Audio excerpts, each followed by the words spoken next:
Your precious mother's theater is gone. Amanda's voice dripped with satisfaction through my phone speaker. I've already signed the demolition papers. They're turning it into a parking lot. Her laugh echoed through the line, sharp and mocking. I stood in my kitchen, fingers wrapped around my coffee mug, staring at the old playbill from my mother's final production that hung framed on the wall.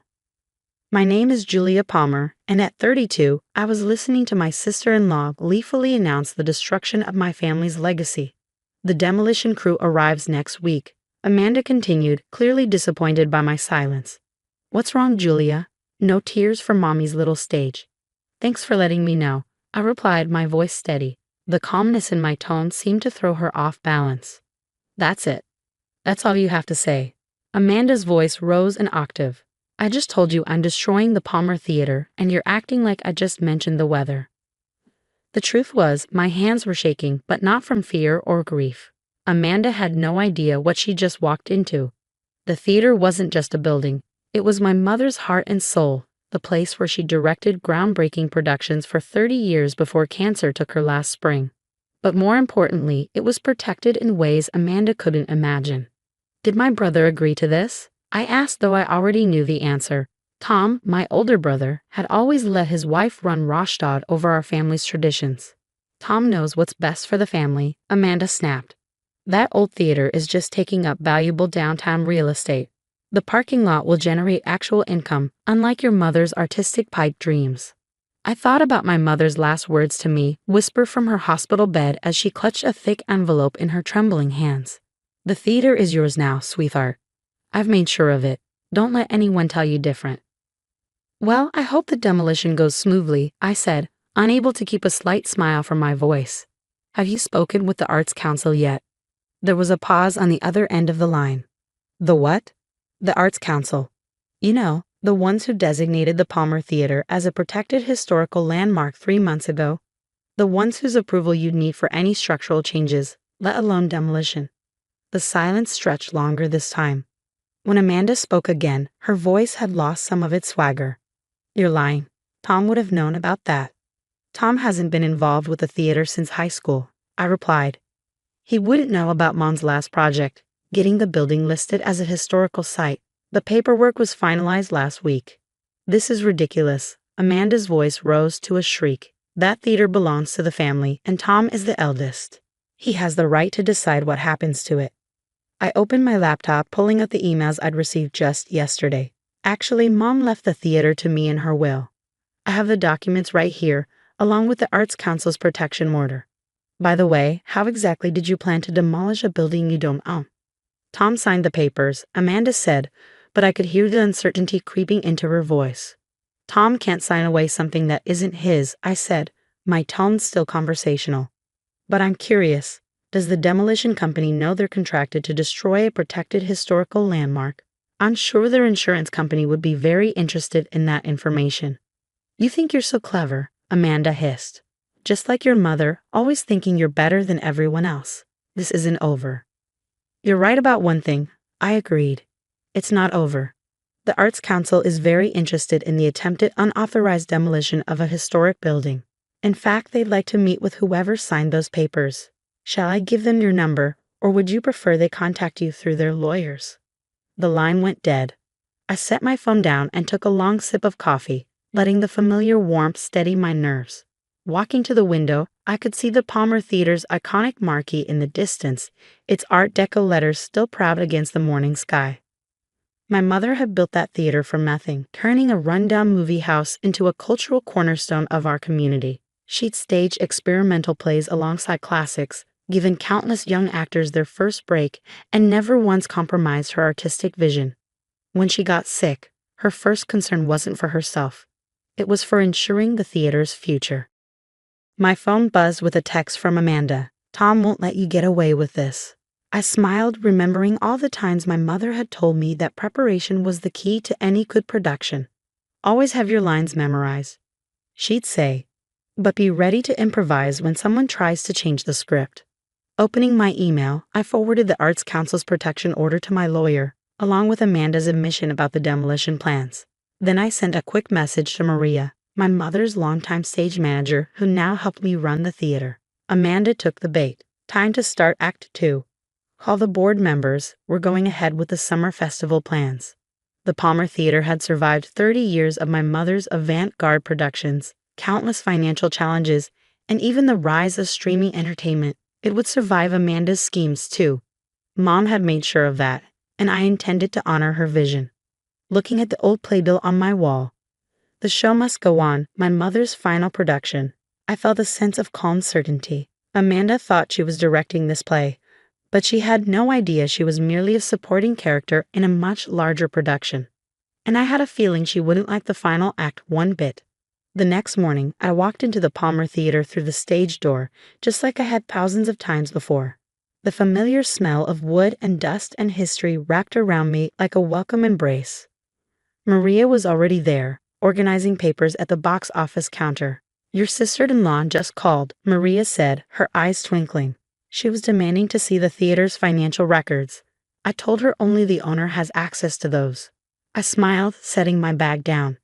"How did she take that?" "I bet they're not," I replied, scanning through the messages. Attempting to destroy a historic landmark tends to ruffle feathers. The theater's heavy front doors burst open, sunlight streaming in behind two familiar figures. Tom and Amanda stormed down the aisle, their footsteps echoing through the empty auditorium. "This is ridiculous, Julia," Tom called out, his voice bouncing off the walls. "You can't just take control of family property like this." I stayed at the box office counter, calm and collected. Interesting choice of words, considering what your wife tried to do. Amanda's face was flushed with anger. "The theater is losing money. We had a legitimate offer for the property. Tom has a right." "Tom has no rights to this property," I interrupted, pulling out a folder. "Mom left the theater to me. It's all here in black and white. The will, the transfer of ownership, and the historical landmark designation." Mom wasn't thinking clearly at the end, Tom said, but I could see uncertainty in his eyes. "She was sick."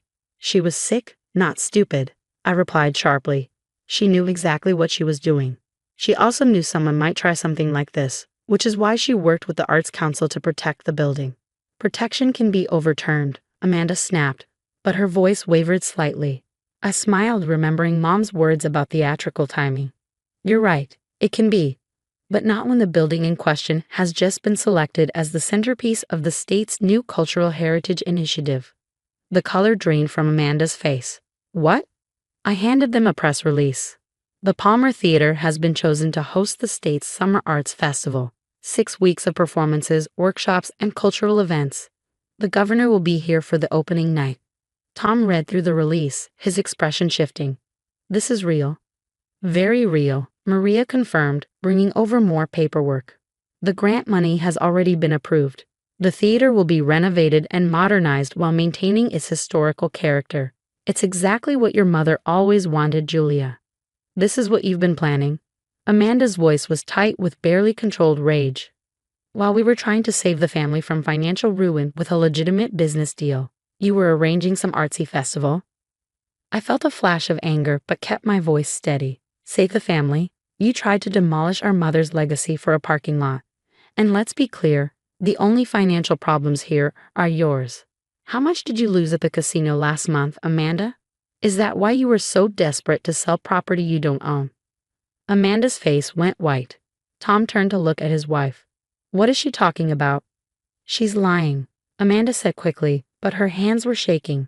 "She's always been jealous of us, Tom. She's trying to turn you against me."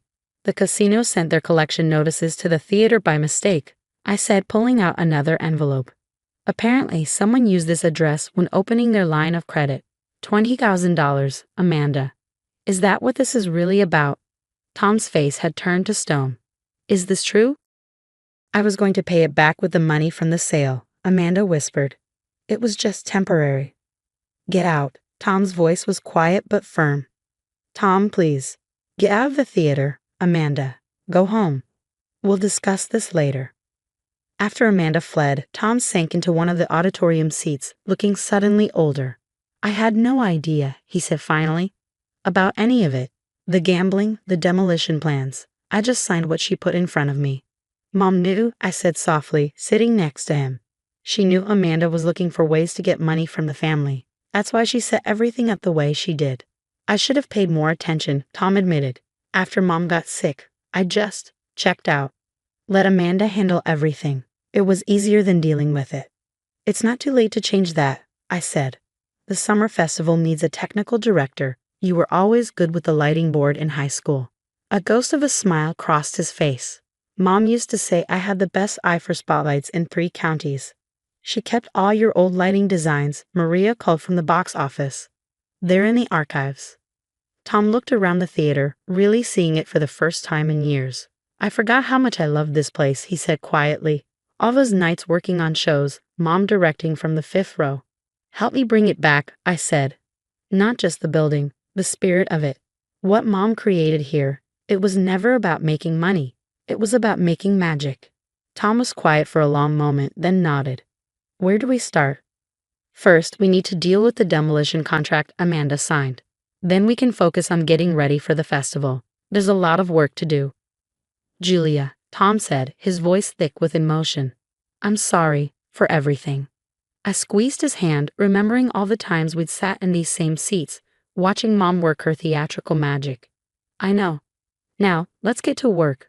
We've got a show to put on. As Tom and I spent the afternoon going through old technical plans and discussing renovations, I could almost feel Mom's presence in the theater. She'd always said that theaters were magical places where anything was possible. Looking at my brother's growing enthusiasm as he rediscovered his passion for theatrical lighting, I knew she was right. The Palmer Theater wasn't just a building or a business. It was a place where stories came to life, where creativity flourished, and where family, real family, stood together. Amanda had tried to destroy that, but in doing so, she'd only made it stronger. Maria brought us coffee as the afternoon light filtered through the dusty windows, casting long shadows across the stage. Your mother would love this, she said, watching Tom sketch out lighting concepts, both her children working together in her theater again. I smiled, knowing the best was yet to come. The summer festival would just be the beginning. The Palmer Theater's greatest production was about to begin, and this time, every role was perfectly cast. 3 months later, I stood in the wings of the Palmer Theater, watching the governor cut the ceremonial ribbon to open the Summer Arts Festival. The theater gleamed under the new lighting system Tom had designed, every Art Deco detail restored to its former glory. The renovation had been a family affair, not the family Amanda had tried to create, with its secrets and schemes, but the real family that had always been there. Tom had thrown himself into the technical upgrades, working alongside the restoration team every day. He'd moved out of the house he shared with Amanda, filing for divorce after discovering the full extent of her gambling debts and deception. Places everyone.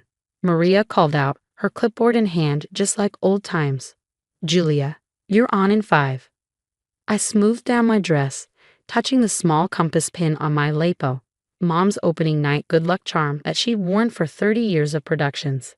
As I stepped onto the stage, the familiar warmth of the spotlights embraced me. Welcome to the Palmer Theater's Summer Arts Festival. I began looking out at the packed house. My mother used to say that theater is where magic happens, where stories come alive, and where community finds its heart. Today, we're not just opening a festival, we're continuing a legacy. In the front row, I could see Tom at the lighting board, making subtle adjustments just as he had in high school. Maria stood in her usual spot stage left, mouthing the words along with me just like she had with Mom all those years ago. The festival opening was a triumph. 6 weeks of performances, workshops, and cultural events stretched ahead of us, each day bringing new life to the theater Mom had built. The parking lot developers who'd contracted with Amanda were long gone, their demolition plans nothing but a bad memory. Amanda had tried to fight back, of course. She'd hired a lawyer, claiming she had partial ownership through her marriage to Tom. But faced with evidence of her gambling and fraud, she'd eventually backed down. Last I heard, she'd moved to her sister's place in Florida, leaving behind a wake of unpaid debts and broken trust. After the opening ceremony, as the crowd mingled in the newly restored lobby, Tom found me by the concession stand. Mom would be proud, he said, gesturing to the bustling scene around us. Not just of the theater, but of you. The way you handled everything. You're just like her. She'd be proud of you too, I replied. You found your way back. He smiled, a genuine smile that reminded me of the brother I'd grown up with, before Amanda had driven wedges between us. I was thinking about the old days, he said. Remember when Mom would let us sleep in the green room during tech weeks? how she'd find us curled up in the costume closet. And she'd always say, "The theater is alive at night." We finished together, laughing. Maria joined us, her clipboard finally set aside. "Speaking of alive, wait until you see the bookings we got lined up after the festival. Schools, community groups, touring companies. The Palmer Theater is going to be busier than ever." "Just like Mom always wanted," I said softly. Later that night, after the crowds had gone and the house lights were dimmed, I sat in Mom's favorite spot, fifth row center. From here, she had directed countless productions, shaped numerous careers, and built something truly meaningful. I pulled out her old director's notebook, its pages filled with her elegant handwriting. She'd left it for me to find, tucked away with the theater's deed and the Arts Council paperwork. On the last page, she'd written a final note. "My dearest Julia, the theater is more than walls and seats and stages. It's the stories we tell, the lives we touch, and the family we build along the way. You understand that better than anyone. Take care of our home, sweetheart. The show must go on. All my love, Mom." A noise from the lighting booth made me look up.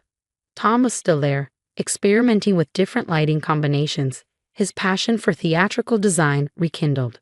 On stage, Maria was showing the summer interns how to properly coil cables, passing on the traditions Mom had taught us all. The Palmer Theater wasn't just surviving, it was thriving. Amanda's attempt to destroy it had only made us stronger, bringing back the family bonds that had always been the real foundation of this place. Mom had known what she was doing when she left the theater to me, when she protected it with the Arts Council, when she made sure her legacy would be preserved. She'd given me more than a building. She'd given me the chance to continue her story, to keep the magic alive.